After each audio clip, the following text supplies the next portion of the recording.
Inakuwaje watu wangu nguvu, mimi naitwa presenter Ali, your entertainment PA, and by the way the A is always for amazing. Tuko JKIA airport na tumepatana na Obinna mwenyewe. Najua kwamba ama nafahamu kwamba ametokea maeneo ya Eldoret, and of course kuna vitu vingi ambavyo vinaendelea na tumehisi kwamba ni poa tumtafute. Tupige naye story kidogo because pia yeye nahisi kwamba this entertainment industry inamhusu. Inakuwaje bro? I'm good, niko fresh barida. Niko fresh barida. Au sio? Na Eldoret ni baridi. The flight was bumpy when you were landing, and you know I don't like flying, so I was praying a million and one prayers, but we're here. Yeah, to land. Probably for people who don't know, umetoka Eldoret kufanya nini? Okay, I was in Eldoret for Kitenge Festival. It was the biggest festival happens in Eldoret annually. So this was the 2022 edition.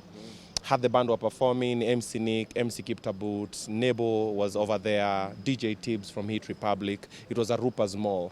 It was amazing. Sold out. I've had so much fun. Eldoret guys, thank you so much. You guys have given me so much love.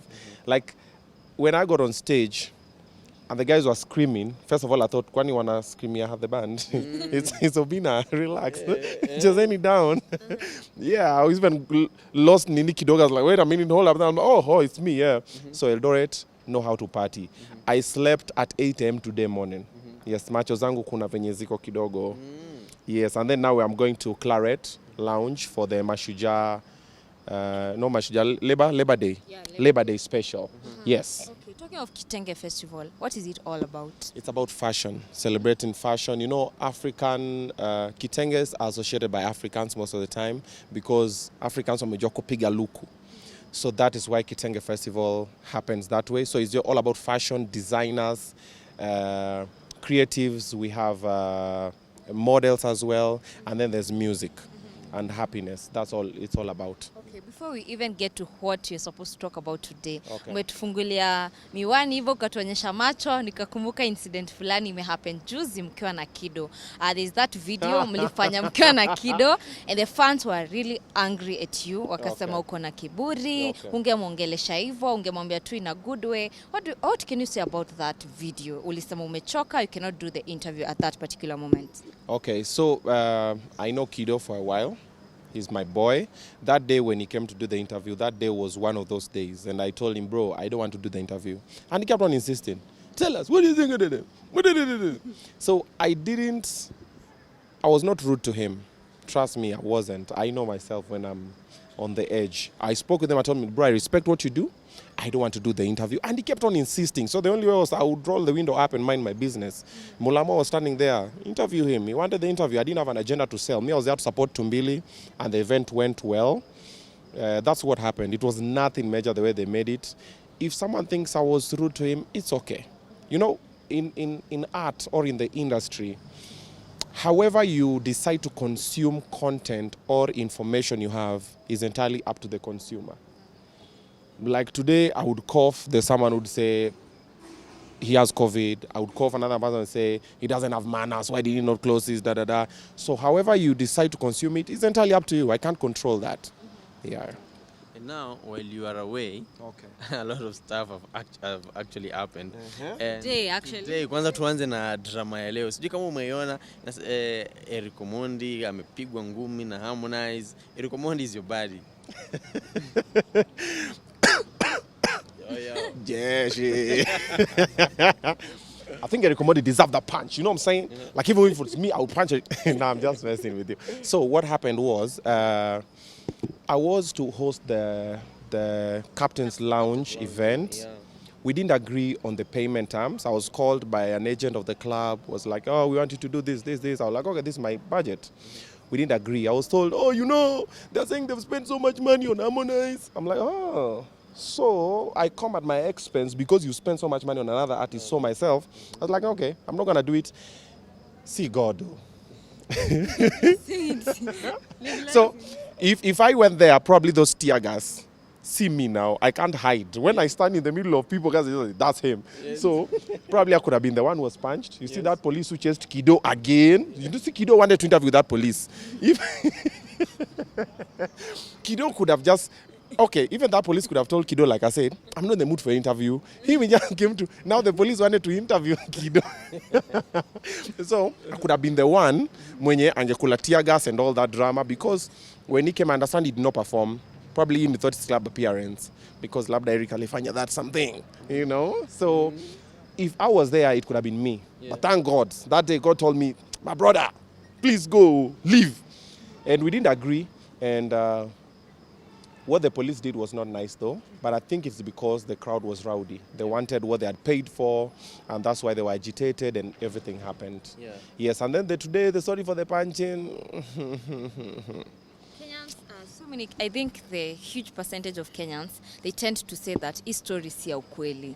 Wewe kama mse mwenye na understand kipindi na story ya ukweli, do you think it's a real story or it's a script? Okay, first of all, I was in Eldoret, I was sleeping, so I woke up, I'm seeing everything, I'm like, okay.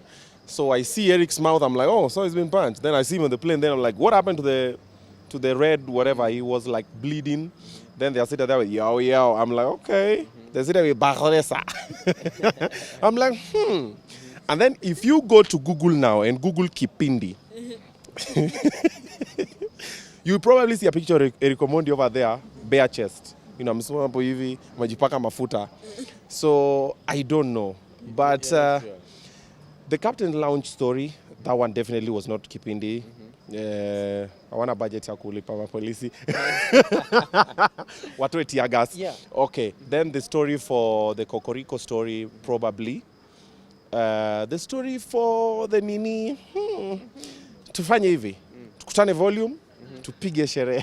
Let me just ask something. One of the things ambazo umezungumzia is the fact that Captain's Lounge were unable kufika budget yako. Yes. Saa hii Obinna kufanya show, let's say appearance ama performance kwa show, kwa MC and everything. Saa hii budget imefika wapi? I can't tell because I do have a red card. Yeah. However, people are normally paid, and you're not paid what you're worth, you're paid what you bargain for. Because most of the time I've realized that when you have the red card, then you present it to someone, people who don't know me normally pay me with my red card. People who know me, oh, you know, bro, like your friends will never pay your red card. They're the ones who say, Obinna wants to charge you how much? Watch an impigie. Bro, there's a friend of mine who's doing something small, just pass by. So most of the time you're not paid by the red card because of different factors. One, someone can chomea you. Two, economic hard time. Sometimes we make a red card up on deal. Me, I want $500,000 to do this and this. And then someone's like, then landlord is also looking at me like, oh, they're like, baba, nipatie 50. Sometimes they're like, mukona mzinga. Kuna shisha. Na food. Let me pull up. Yeah, so it depends. So I wouldn't really want to say my red card because the minute also you say that your channel is big, Kyoko's channel is big, and the people who watch have different opinions. Of the comment section, you'll just see, anajiringa, People tend to consume content differently. So I don't want to put it there. They say, oh, he's feeling himself, but trust me, I'm not cheap. I was, but where I'm going now, if you see me somewhere, no, it's a journey. Yeah. You have to start with the drinks, upewe food, upatiwe 200 bob. I was doing club shows for 200 bob, 300 bob. I was doing shows for 500, then you go to 1,000, then you go to 5, 10. Pole. There are some friends that still do the events for free. There's banter, there's barter and all that. So it is a journey. Then there's always someone expensive than me. There's someone below me. There's someone different levels. At any point in life, there will always be someone above you. There will always be someone below you. Yeah. There will always be someone who can afford you, and there will always be someone who can't afford you. Yeah. Someone who can't afford you will go like, "Unaringa," but it's like it's my rate, so I can't do this. But also sometimes utaringa, like I said, bills are waiting, so you're like, aya, nakam. Yeah. Okay. Recently, Jalas was celebrating his 39th birthday. Na tukaona amekuja pale kwa studio, and of course wa Kenya, each and every time they have something to say. Okay. They were like, hey, every time Jalas anaingianga pale Kiss 100, Obinna is scared, atuna behave, unatulia. Yeah, you know. Yeah, atunakapa kama kaboi kadogo, you know. Is it true unakuanga na uoga every time you see Jalas on studio? Okay, so uoga is not the way to define it because I've known Jalas for very many years. He's taught me so much. We've created so many memories. We've made so much money together. We've done so many things together. However, Jalas is my elder. He's my elder brother. He's my boss. He's my friend, but he's my elder. So anytime Jalas pulls up, I have to be below him. Then there's a saying that always says, never ever outshine your master. Never. No matter what you do. Even when I'm emceeing events, trust me, I am fire. But when Jalas pulls up when you're emceeing with Jalas, I will not be fire.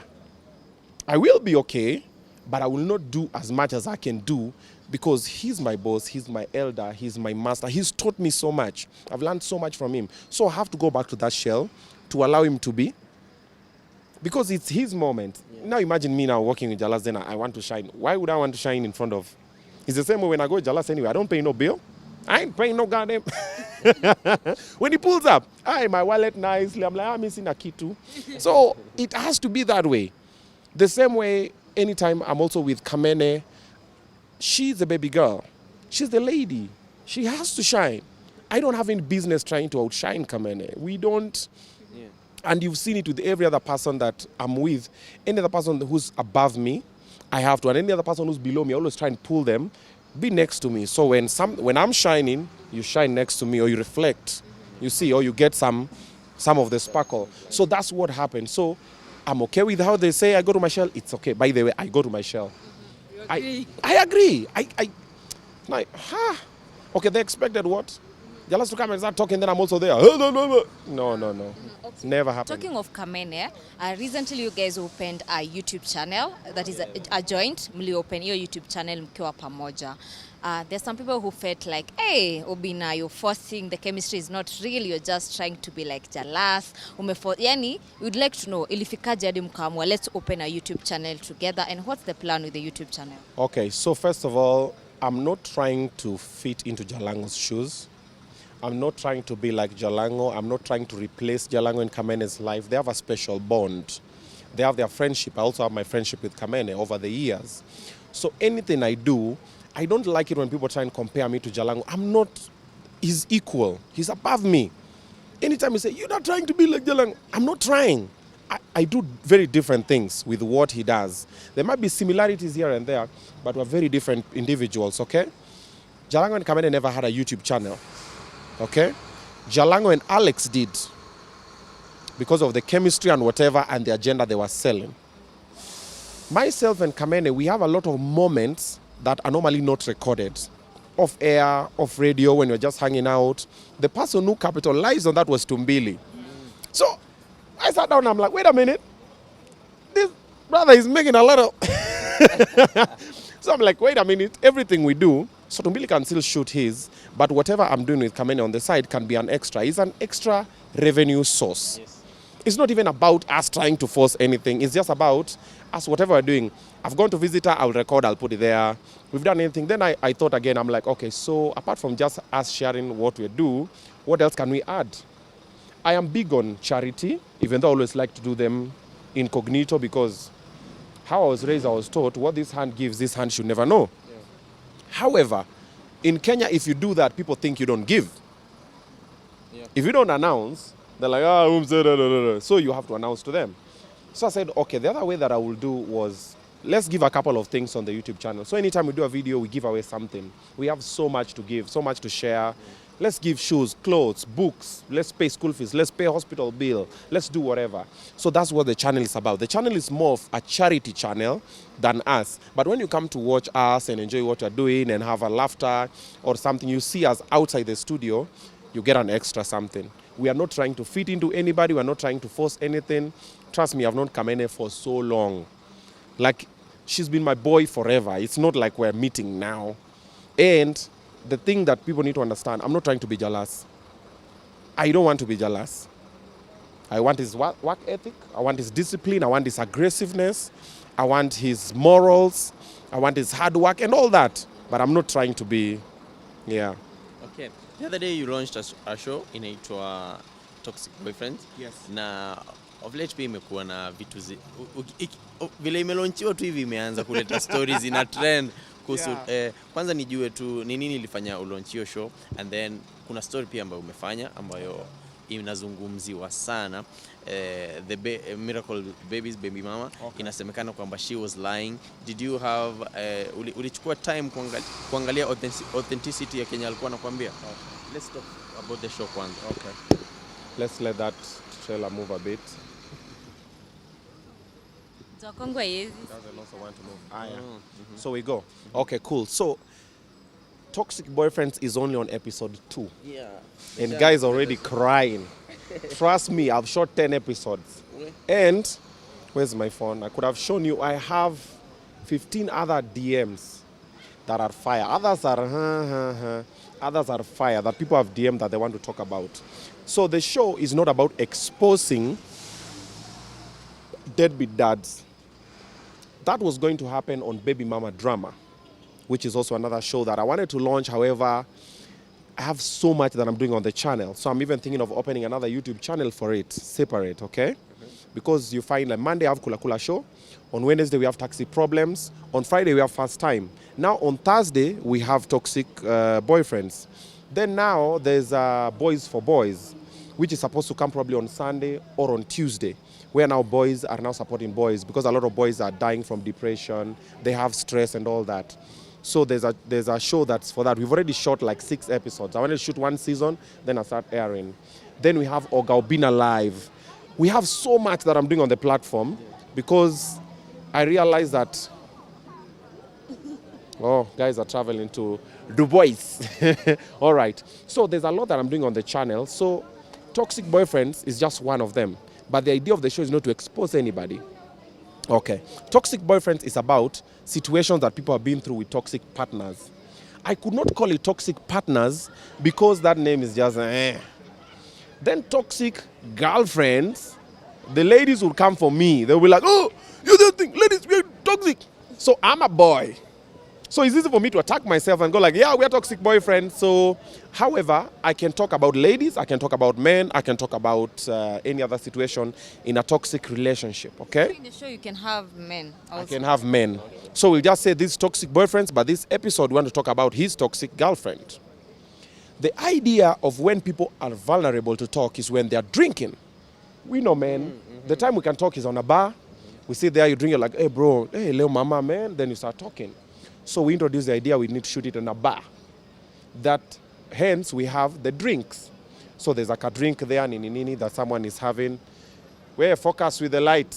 See this one. Who are you lighting that side? I'm here.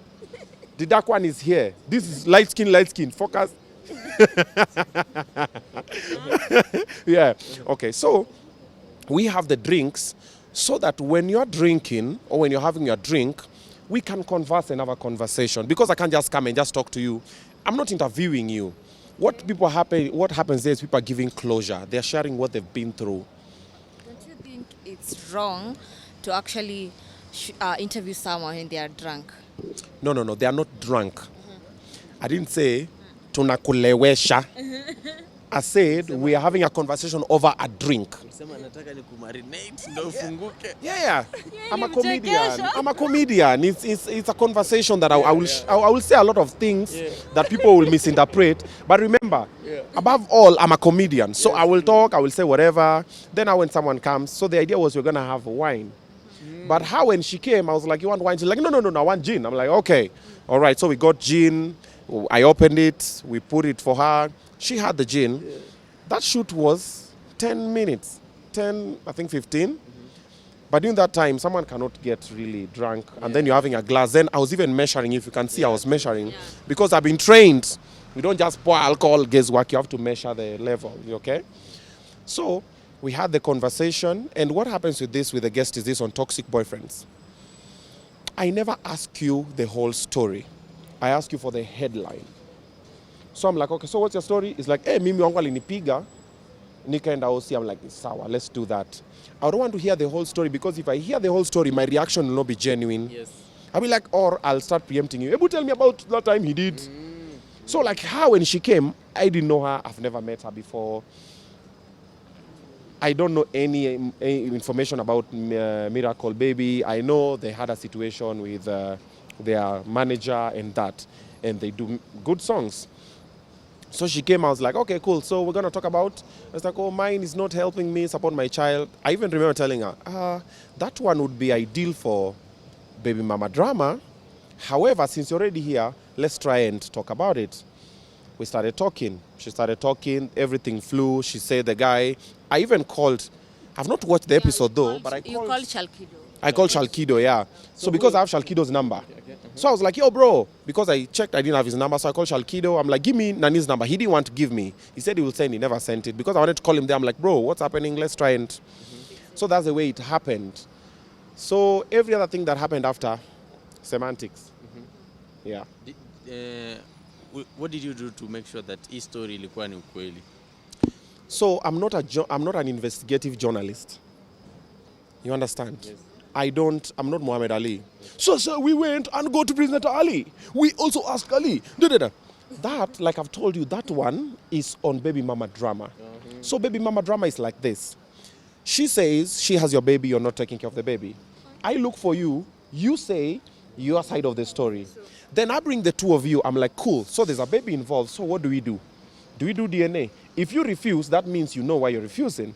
You say yes, I do the DNA, I pay for the DNA. The results come, yes, the baby is yours. So are you going to man up? Yes, what are you going to do? I'm going to do ABCD. We write them down. We have a lawyer or we go to children's court. So you man up and do whatever. The same way to the lady. She doesn't allow you to see your children. I look for her, she says why. I look for you, you say why. We meet up and say why she's not doing and how we can solve it. Baby mama drama is about solving the drama that children have because they have toxic parents. Okay, and why are you passionate about kutetea watoto haki zao wazipate? Yeah. I've had my fair share of baby mama drama. I have 4 kids. I have 3 baby mamas. Trust me, it's never been smooth. It's not smooth and it's never going to be smooth. I just try and manage as much as I can. And also I try to keep all the drama I have away from social media as possible. So I don't think there's going to be a time where you'll ever see a situation that I've spoken about. It might happen, things might happen, but I'll never come out and talk and say, this baby mama is doing this, baby mama. No. My focus normally is about the children. I want to be in the life of my children as much as possible.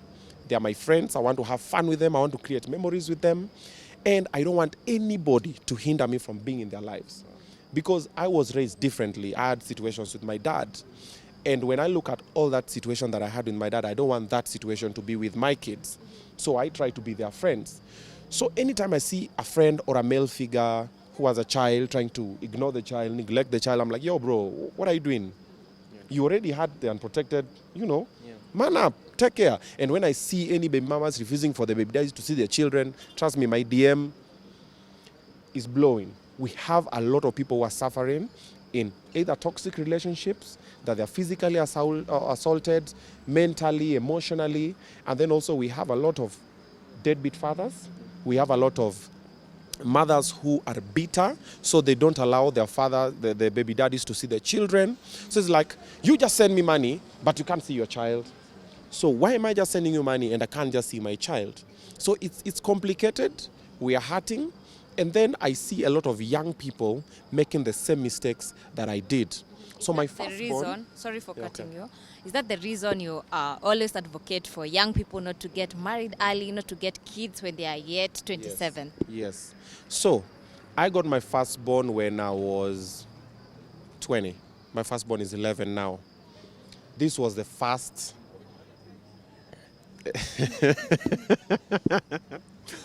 Yeah.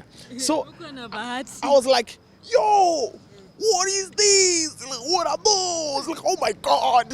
So in the middle of, oh my God, whoo. Yeah, so everything happens. So and then boom, the boy pull up. So I love children because even how I met the mother was through the sister.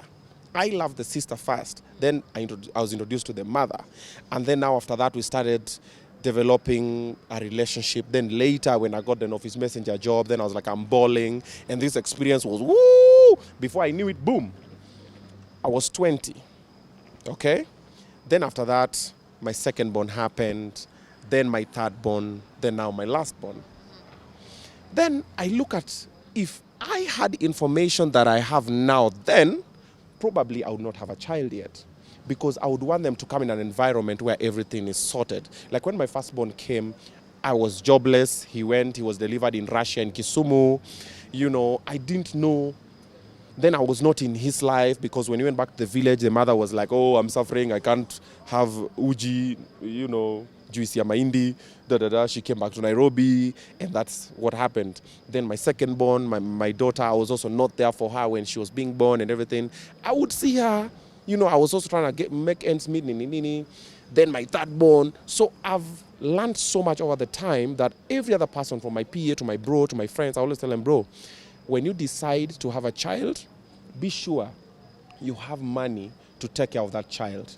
They did not write any letter for you to write them. They did not want an invitation. You were having fun. You were enjoying whatever you are doing. You knew what was happening.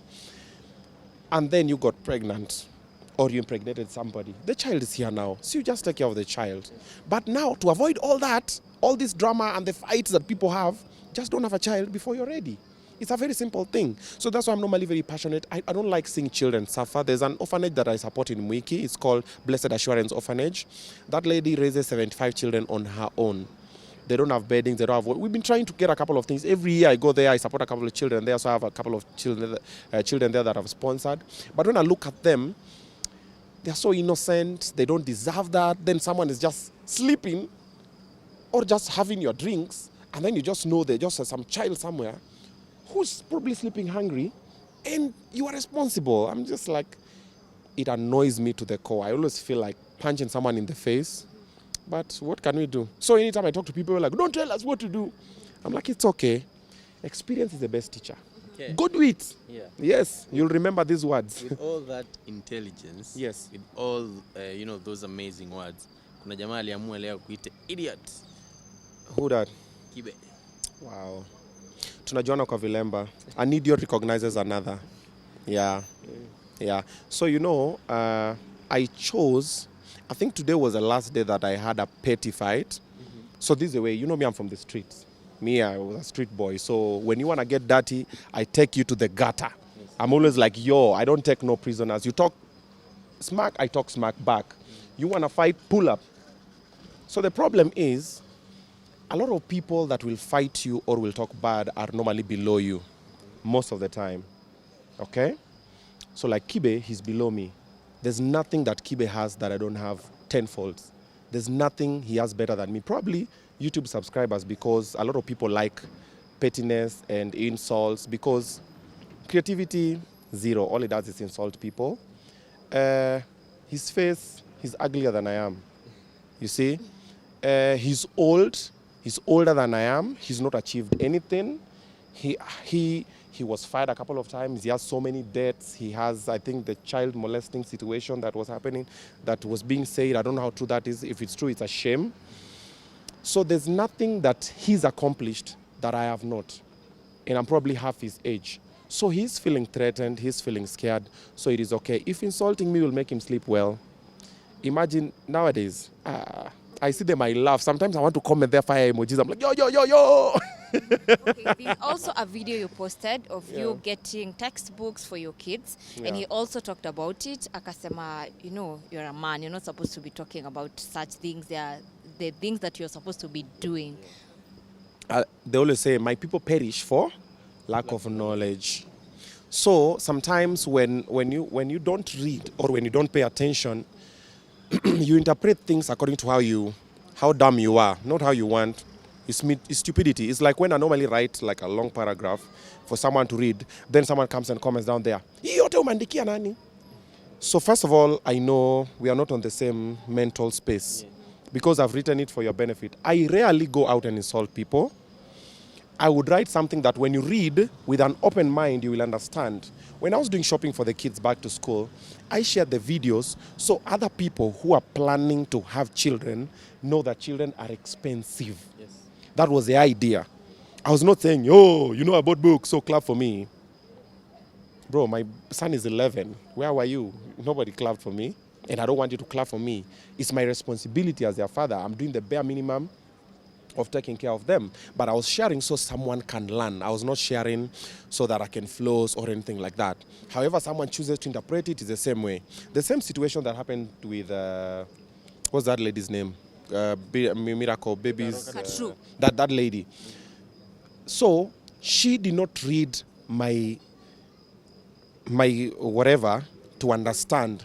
She read it from a point of view where she was, all her defenses were up. It's like I was not throwing blows. I can't fight with her. She's not in my level. Not mentally, not physically, not emotionally. We're different. We are very, very different. Exposure-wise, the things I've seen, she's probably yet to see. So I can't insult her. I can't fight with her. She's like a child to me. I need to nurture her. I need to mentor. That's why when I wrote the things I said, however your boyfriend is treating their ex is how they might treat you. You will become the ex, definitely. Nothing lasts forever. You definitely will become the ex.